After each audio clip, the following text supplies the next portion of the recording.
유리로 된 집은 모든 것을 환히 비춰줄 것 같았지만 그 투명한 문 너머에는 완벽해 보이던 결혼 생활에 가장 어두운 비밀이 숨어 있었다.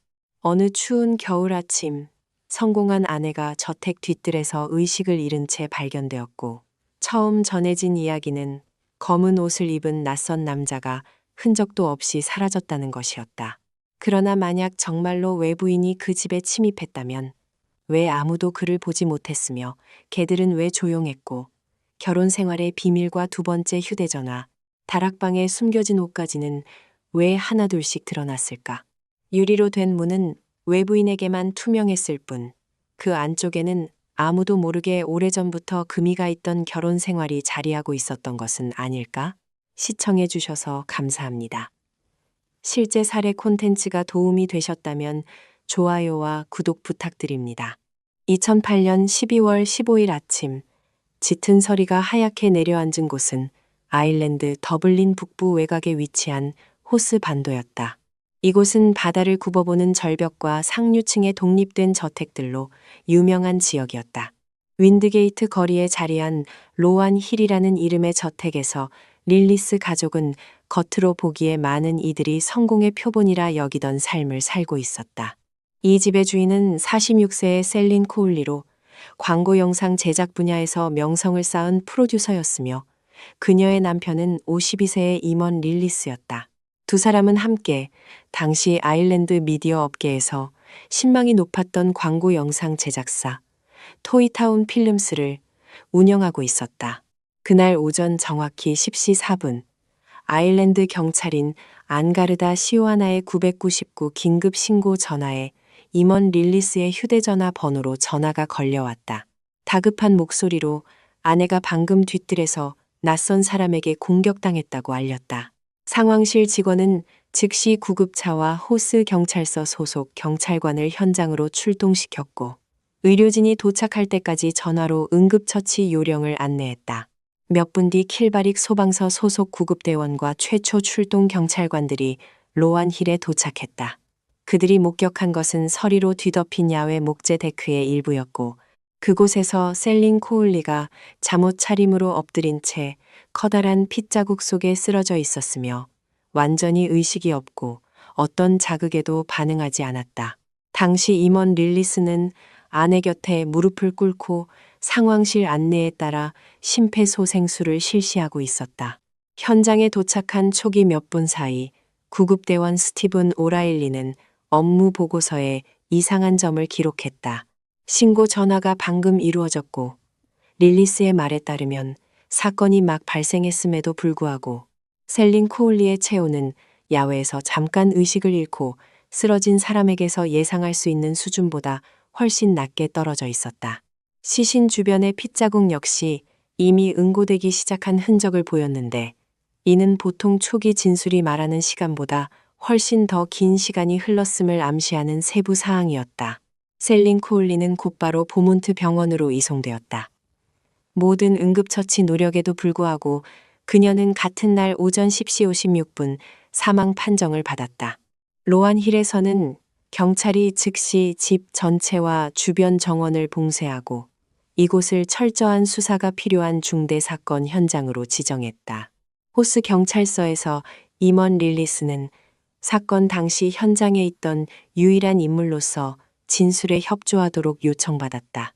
그의 최초 진술에 따르면 그날 아침은 여느 날과 다름없이 시작되었다. 8시가 조금 넘은 시각 그는 16세 딸 조지아를 차로 학교에 데려다 주었다.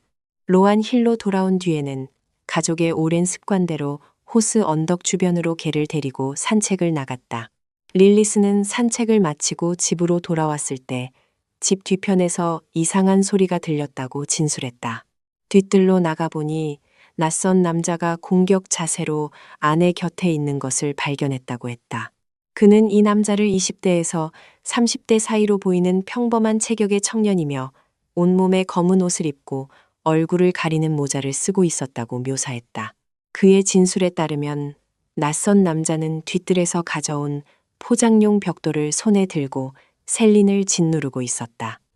릴리스가 뛰어들어 개입하자 두 남자 사이에 몸싸움이 벌어졌다. 공격자는 벽돌로 릴리스의 머리와 얼굴을 가격했고 릴리스는 정신을 잃고 목재 바닥에 쓰러졌다. 그 틈을 타 남자는 정원을 따라 달려 뒤편의 나무 울타리를 뛰어넘어 캐릭브렉 도로 쪽으로 사라졌다. 정신을 차린 릴리스는 아내가 의식을 잃고 피를 많이 흘리고 있는 것을 발견하고 곧바로 응급처치를 시도하며 구조 요청을 했다. 그 자신도 얼굴과 이마, 손에 몇 군데 상처를 입었는데 이는 몸싸움의 결과로 여겨졌다. 이 진술을 바탕으로 안가르다 시오아나는 즉시 위험한 도주 용의자를 추적하는 절차에 착수했다. 호스 반도를 빠져나가는 주요 도로에는 검문소가 설치되었다. 경찰 순찰대는 언덕의 자연 산책로와 해안 도로를 수색하는 한편 그날 아침 그 지역에 있던 보행자와 버스기사, 우체국 직원들을 상대로 탐문 조사를 벌였다. 인근 상점과 술집, 그리고 윈드게이트 거리를 따라 있는 저택들의 CCTV 자료도 검은 옷을 입고 도주하는 남자의 모습을 찾기 위해 수집되었다. 그러나 광범위한 수색은 눈에 띄는 성과를 내지 못했다. 사건 발생으로 추정되는 시간대에 로안 힐 주변 도로에서 그런 인상착의와 일치하는 사람을 목격했다는 증인은 단 한 명도 없었다. 용의자가 아무 흔적도 남기지 않고 사라졌다는 사실은 경험 많은 수사관들 사이에서 진술 자체의 진위에 대한 첫 의문을 불러일으키기 시작했다. 현장 수색과 병행해 국립법의학팀과 병리학팀도 전문 작업에 착수했다. 국가법의학 부검의 마이클 커티스 박사는 마리 캐시디 교수와 함께 셀린 콜리의 부검을 진행했다. 그 결과 사망 원인은 둔기에 의한 두부 다발성 손상으로 확인되었다. 구체적으로 부검에서는 피해자의 두피에서 세 곳에 큰 열상이 확인되었으며 이는 중간 정도 세기의 힘에 의해 발생한 것으로 나타났다. 부검 보고서는 또한 사망에 기여한 또 다른 중요한 요인으로 자세로 인한 질식을 지적했다. 셀린이 가격을 당해 의식을 잃고 목재 바닥에 엎드린 자세로 있는 동안 이 자세와 체중, 그리고 지속적인 출혈이 결합되어 기도를 막았고 결국 그녀는 서서히 숨을 거두게 되었다. 커티스 박사는 만약 피해자가 더 일찍 의료 지원을 받았거나 제때 몸을 뒤집어 기도를 확보했더라면 생존 가능성이 상당히 높았을 것이라고 밝혔다. 현장에서 수사관들은 야외 목재 데크 구역을 집중적으로 분석했는데 이곳에서 피가 묻은 포장용 벽돌 하나가 발견되어 흉기로 확인되었다. 현장 주변 혈흔 분석 결과 외부 침입자라는 시나리오와 맞지 않는 점들이 드러나기 시작했다. 우선 집의 어느 출입문이나 창문에도 침입 흔적이 전혀 없었다.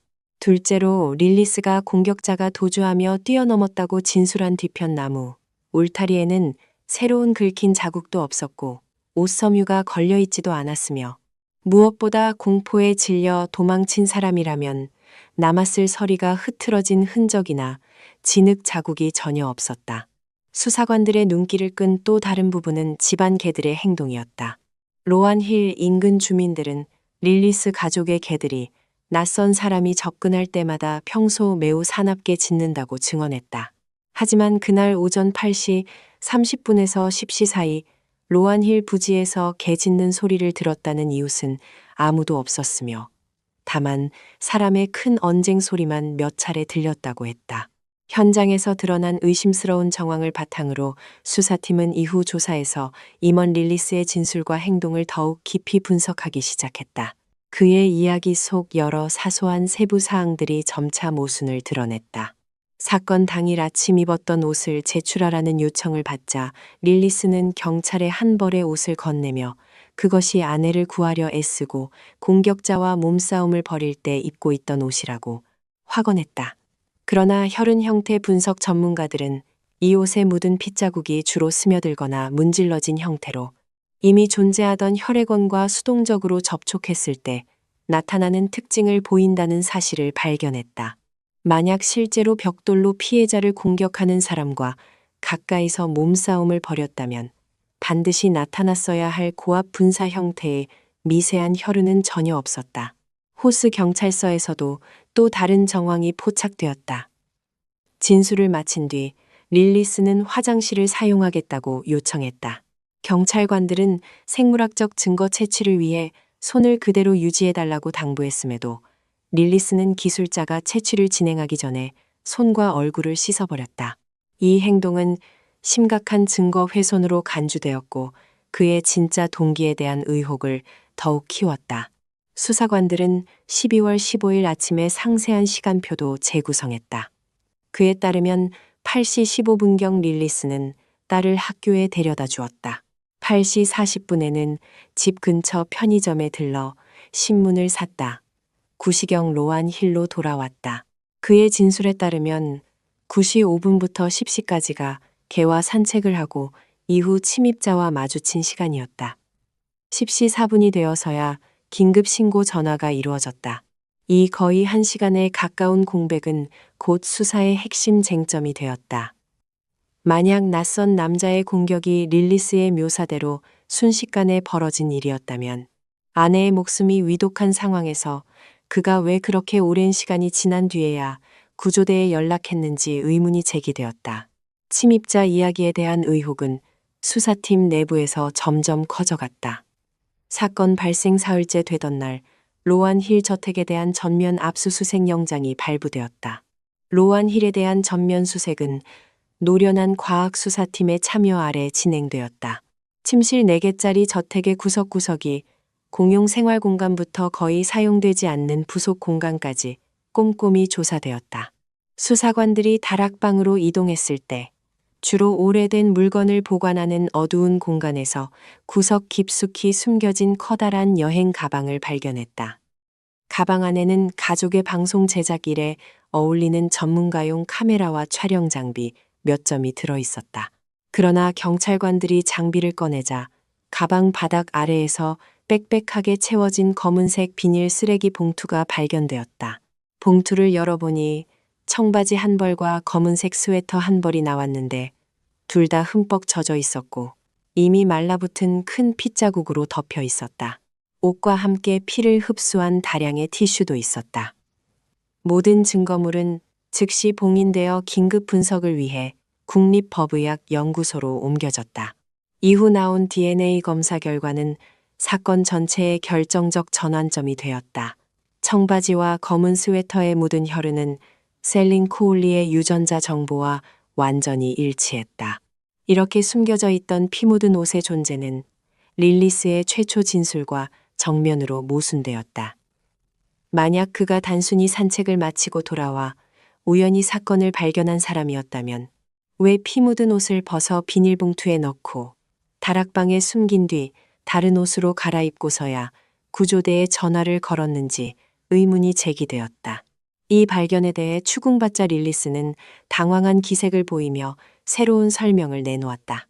그는 공격자를 쫓아간 뒤 혼란스러운 상태에서 자신의 옷에 피가 묻은 것을 알아차렸고 학교에서 돌아올 딸 조지아가 그것을 보고 놀랄까 두려워 숨겼다고 말했다. 그러나 이런 체계적인 증거 은폐 행위가 위급한 상황에서 아내를 구하려는 남편의 자연스러운 반응이라 보기 어렵다는 점에서 이 설명은 노련한 수사팀을 설득하지 못했다. 이런 이상행동의 진짜 동기를 찾기 위해 안가르다, 시오하나는 부부의 사생활과 결혼 관계로 수사를 확대했다. 겉에서 보기에 셀린 코울리와 임원 릴리스는 성공의 상징으로 여겨졌다. 한때 모델 활동을 했고 1985년 제임스 본드 영화 어 뷰 투어 킬에 짧게 출연한 적도 있는 셀린은 강인하고 결단력 있으며 더블린 미디어 업계에서 큰 영향력을 지닌 여성이었다. 반면 임원 릴리스는 온화하고 내성적이며 일과 가정생활 모두에서 아내에게 상당 부분 이끌려 다니는 사람으로 알려져 있었다. 이웃과 사업 파트너 대부분은 이들이 평화로운 호스 지역에서 화목한 결혼 생활을 하고 있다고 믿었다. 그러나 가까운 친구들과 토이타운 필름스 직원들과의 면담을 통해 전혀 다른 그림이 드러나기 시작했다. 부부 사이는 오래전부터 냉랭해져 결국 한 집 안에서 각자 다른 방을 쓰는 사이가 되어 있었다. 재정 문제와 회사 운영 방식, 가정 내 각자의 역할을 둘러싼 갈등이 점점 더 잦아지고 격화되었다. 셀리는 남편이 새로운 광고 계약을 따내는데 적극적이지 않다며 자주 비난했고, 릴리스는 강인한 아내의 성격 앞에서 위축되고 통제당한다고 느꼈다. 수사의 다음 단계는 집에서 압수한 통신기기에 대한 디지털 분석이었다. 통신 데이터 분석팀은 임원 릴리스의 유심카드에서 다량의 문자 메시지와 통화 기록을 복구하는 데 성공했다. 자료에 따르면 셀린 코울리가 사망하기 약 2주 전부터 릴리스의 휴대전화는 특정한 번호와 200통이 넘는 문자와 90통에 가까운 통화를 주고받았다.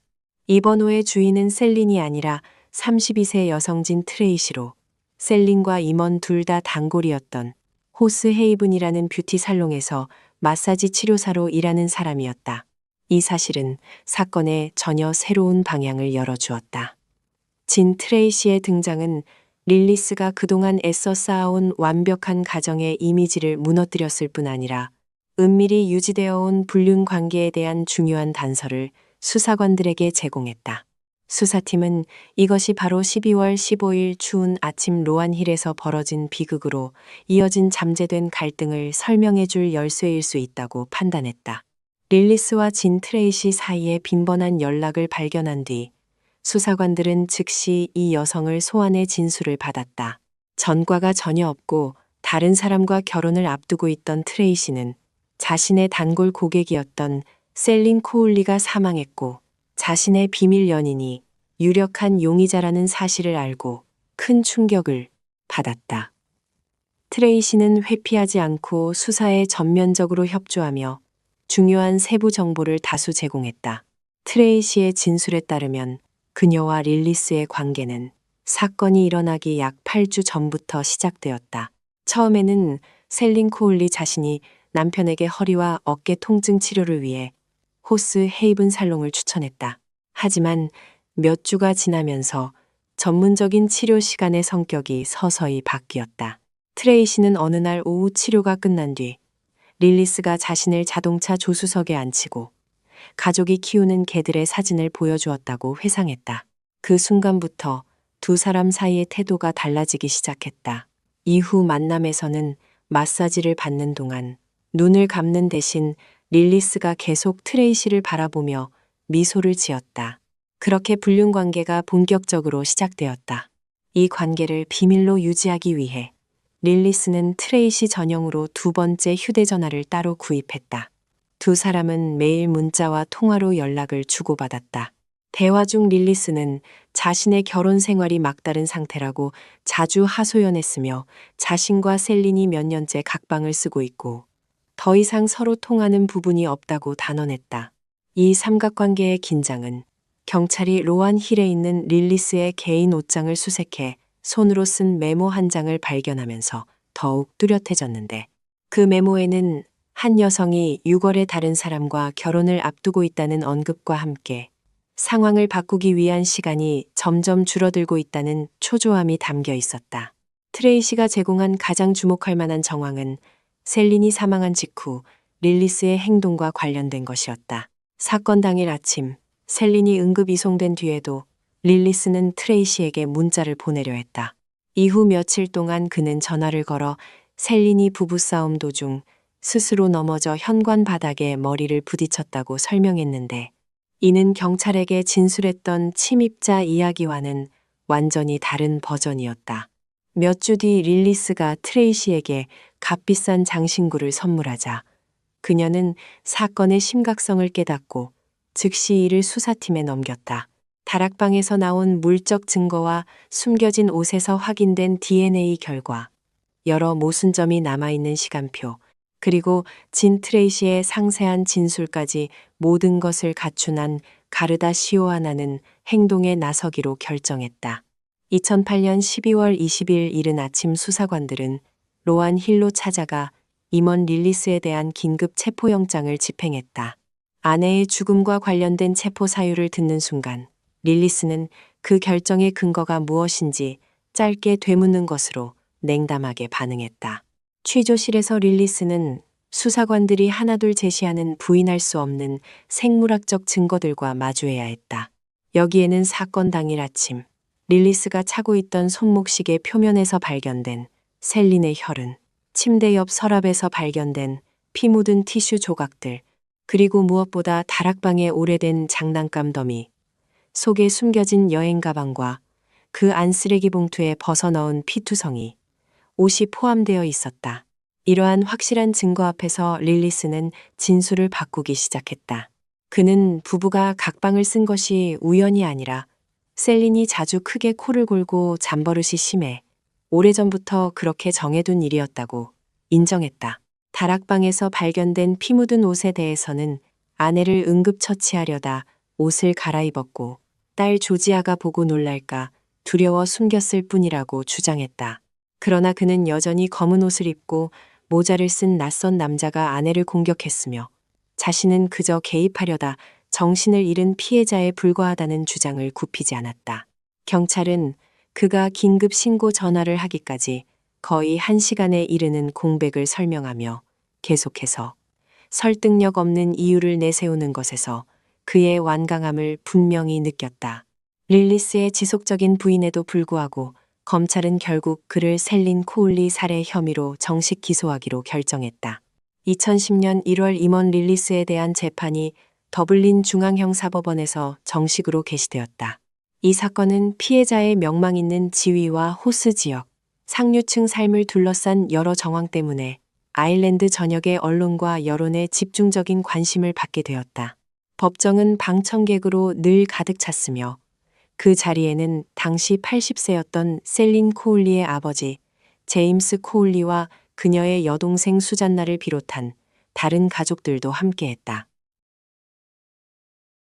14일간 이어질 재판의 첫날, 릴리스의 변호를 맡은 브랜든 그레헌 변호사는 여론을 뒤흔드는 발언을 내놓았다. 그에 따르면 2008년 12월 15일 아침 로안힐에는 애초에 침입자가 존재하지 않았다. 검은 옷을 입고 모자를 쓴 남자에 관한 이야기는 사건 이후 극심한 공황 상태에 빠진 릴리스 본인이 지어낸 각본에 불과했다.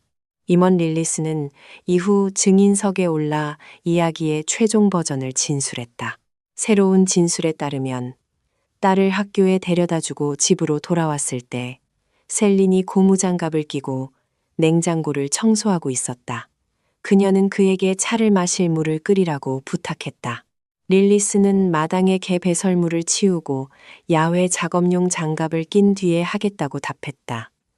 그가 밖으로 나가자 셀리는 그가 입고 있던 제비먹이를 주었는지 소리쳐 물었다. 이 사소해 보이는 대화가 격렬한 말다툼의 도화선이 되었다. 셀리는 뒤뜰로 나가 남편을 형편없는 아버지이자 무책임한 남편이라고 큰 소리로 비난했다. 릴리스도 이에 화를 내며 아내가 오직 대중 앞에서 강인한 이미지를 지키는 데만 신경 쓰는 이기적인 사람이라고 맞받아쳤다. 말다툼은 순식간에 뒤뜰 목재 바닥 위에서의 몸싸움으로 번졌다. 릴리스는 셀린이 손톱으로 핥히고 손가락을 세게 물어 손가락이 잘려나갈 것 같았다고 진술했다. 아내의 머리를 밀어내려다 그녀가 바닥에 넘어졌다고 했다. 그는 셀린이 넘어지면서 유리창 모서리와 목재 문턱에 스스로 머리를 부딪혔고 두 사람 모두 서로 겹쳐 넘어졌으며 일어섰을 때 아내가 머리 옆에 포장용 벽돌이 놓인 채 의식을 잃고 있는 것을 발견했다고 주장했다. 이 진술에 따르면 몸싸움이 끝난 뒤 두 사람은 딸 조지아가 부모의 다툼을 알지 못하도록 침입자 이야기를 지어내기로 합의했다고 한다. 그러나 셀린의 머리 상처에서 피가 지나치게 많이 흐르고 그녀가 점점 의식을 잃어가는 것을 알아차리고서야 그는 겁에 질려 옷을 갈아입고 구조를 요청했다는 것이다. 릴리스는 벽돌로 아내의 머리를 직접 가격했다는 사실은 끝까지 부인하며 모든 상처가 몸싸움 중 의도치 않게 벌어진 사고의 결과라고 주장했다. 검찰 측 대표인 메리앨런 링 변호사는 피고의 자기 변호 진술 속 불합리한 점들을 낱낱이 파헤치기 위해 날카로운 반대 신문을 진행했다. 검찰은 릴리스의 고의적 범행이나 최소한 아내의 생명에 대한 중대한 무관심을 입증하기 위해 세 가지 핵심 논지에 집중했다. 첫째, 마이클 커티스 박사의 부검 보고서에 따르면 셀린 코울리는 두피에 서로 다른 세 부위의 둔기로 인한 상처를 입었다. 검찰은 만약 이것이 릴리스가 묘사한 대로 단순한 우연한 낙상이었다면 피해자의 몸이 단 한 번의 충격만으로 그렇게 깊고 서로 분리된 세 개의 열상을 만들어낼 수 없다고 주장했다. 이런 상처를 만들기 위해 필요한 힘은 중간에서 강한 수준이어야 하며, 이는 현장에서 발견된 벽돌 같은 무게 있는 단단한 물체로 연속해서 가격당했을 때와 완전히 부합한다고 강조했다. 둘째, 검찰은 몸싸움이 끝난 시점부터 오전 10시 4분 구조 요청 전화가 이루어지기까지 릴리스의 행동에 초점을 맞췄다. 법의학 분석에 따르면 셀리는 구급대원이 도착하기 전까지 상당한 시간 동안 서리 속에 엎드린 채 있었다. 아내가 서서히 숨을 거두어가며 자세로 인한 질식이 진행되는 동안 릴리스는 냉정하고 치밀하다고 묘사될 수밖에 없는 일련의 행동을 했는데, 피 묻은 옷을 벗고 욕실한 일부 핏자국을 닦아내고 더러워진 옷을 잘 개어 검은색 비닐봉투에 넣은 뒤 다락방의 여행 가방 속에 숨기고 손발을 씻고 완전히 새 옷으로 갈아입은 뒤에야 다시 마당으로 나와 긴급 신고 전화를 했다. 링 변호사는 배심 원단에게 셀린 코울리가 차가운 목재 바닥 위에서 죽어가는 동안 남편은 아내의 생명을 구하려는 노력보다 자신의 행위를 숨기는 일을 우선시했다는 점을 강조했다. 조기에 의료 개입이 있었다면 피해자가 충분히 생존할 수 있었다는 병리학자의 소견은 완전히 의도치 않은 사고였다는 변호 측 주장의 설득력을 크게 흔드는 무게 있는 논거가 되었다. 셋째, 검찰 측 증인으로 법정에 선진 트레이시의 등장은 릴리스가 자신을 예기치 못한 사고로 고통받는 남편으로 그려내려던 시도를 완전히 무너뜨렸다. 은밀한 애정관계와 함께할 미래를 약속하는 문자 메시지.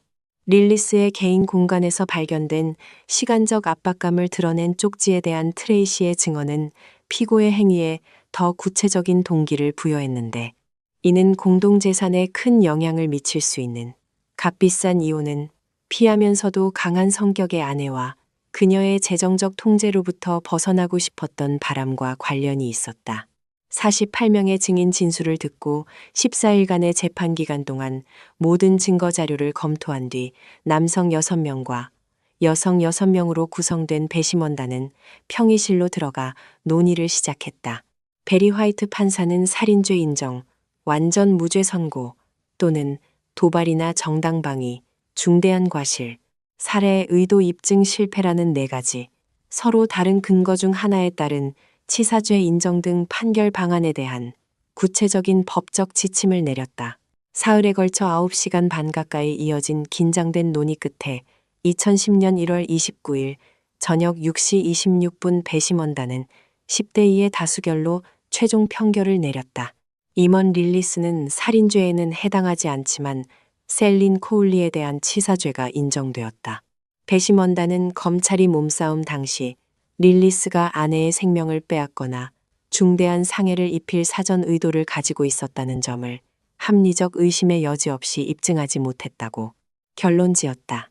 다만 그의 폭력 행위와 구조 요청 지연이 불법 행위로 인한 사망이라는 치사죄를 구성한다고 보았다. 2010년 2월 5일 베리 화이트 판사는 정식으로 선고를 내렸다. 형량을 발표하기 전 그는 피고에게 신랄한 비판을 쏟아내며 가짜 침입자 이야기를 꾸며내고 현장을 정리하고, 무엇보다 구조 요청을 지연시킨 릴리스의 범행 이후 행동이 신중히 고려되어야 할 심각한 가중 요인이라고 강조했다. 화이트 판사는 임원 릴리스에게 징역 6년 11개월을 선고했다. 셀린 코울리의 가족은 릴리스가 초래한 결과에 비해 형량이 너무 가볍다며 불만을 드러냈지만 결국 법원의 판결을 받아들여야 했다. 릴리스가 형 집행을 위해 휘트필드 교도소에 수감된 이후에도 사건의 여파는 계속되었다. 부부가 공동으로 소유했던 수백만 유로 상당의 재산을 둘러싸고 또 다른 법적 다툼이 벌어졌다. 당시 아일랜드 법률에 따르면 치사죄나 살인죄로 유죄 판결을 받은 사람은 자신이 해친 피해자의 재산을 직접 상속받을 수 없었다. 그러나 로안 힐을 비롯한 일부 부동산이 공동 명의로 등록되어 있었기 때문에 법적으로 릴리스는 이 재산들 중 절반에 대한 권리를 여전히 갖고 있었다. 딸 조지아를 대리한 코올리 가족은 릴리스가 이 재산에 접근하지 못하도록 대법원에 소송을 제기했다. 3년에 걸친 법적 분쟁 끝에 로완일 저택과 서턴 지역에 투자용 아파트 한 채를 매각하기로 하는 합의가 이루어졌다. 릴리스는 셀린의 재산에 대한 상속권은 박탈당했지만 자신의 개인 소유분 절반은 유지할 수 있었으며 관련 비용을 제하고 약 130만 유로에 해당하는 금액을 받았다. 프랑스에 있던 공동 별장과 관련된 별도 소송에서는 릴리스가 어떤 목도 받지 못했다. 한편 딸 조지아는 아버지와의 모든 관계를 완전히 끊겠다고 선언했다. 휘트필드 교도소에서 복역하는 동안 릴리스는 모범적인 태도를 보인 수감자로 기록되었다. 그는 대부분의 시간을 미술 수업에 참여하며 그림 실력을 다듬고 프랑스어 강좌를 수강하는 데 보냈다. 그의 작품으로 알려진 몇몇 그림은 재소자를 위한 미술 전시회에 전시되기도 했다. 협조적인 태도와 복역 기간 동안 규율 위반이 없었던 점. 덕분에 릴리스는 모범수를 위한 형기 25% 감형 혜택을 받았다. 2015년 4월 11일 아침, 임원 릴리스는 5년 넘게 복역한 끝에 휘트필드 교도소 정문을 정식으로 나섰다. 이 일은 언론에 큰 관심을 끌었고 교도소 정문 밖에는 많은 기자들이 대기하고 있었다. 카메라 앞에 선 릴리스는 침착한 모습이었고 머리는 이미 백발이 되어 있었다. 그는 자신의 시간에 대한 대가를 다 치렀다며 더 이상 할 말이 없다고 짧게 말한 뒤 미리 기다리고 있던 택시에 올라탔다. 교도소를 떠난 뒤 릴리스는 곧장 더블린 공항으로 이동했다. 공동 재산 분할로 받은 돈을 가지고 그는 여론의 관심을 피하기 위해 아일랜드를 떠나기로 했다. 그가 처음 향한 곳은 영국이었으며 이후에는 프랑스 남부 지역으로 이동한 것으로 알려졌다. 그곳은 가족이 예전에 비아리츠의 별장을 소유했던 지역으로 그는 대중의 시선에서 벗어나 좀 더 은둔한 삶을 시작하려 한 것으로 보인다. 판결이 내려진 지 여러 해가 지난 뒤에도 코올리 가족은 되돌릴 수 없는 상실에 대해 계속 목소리를 내며 배우자를 살해한 사람이 출소 후 공동 재산으로 이득을 보는 일이 없도록 법 개정을 촉구했다. 로안 힐 사건은 아일랜드 현대 형사 사법 역사상 가장 뜨거운 논쟁을 낳고 가장 널리 주목받은 재판 중 하나로 막을 내렸다.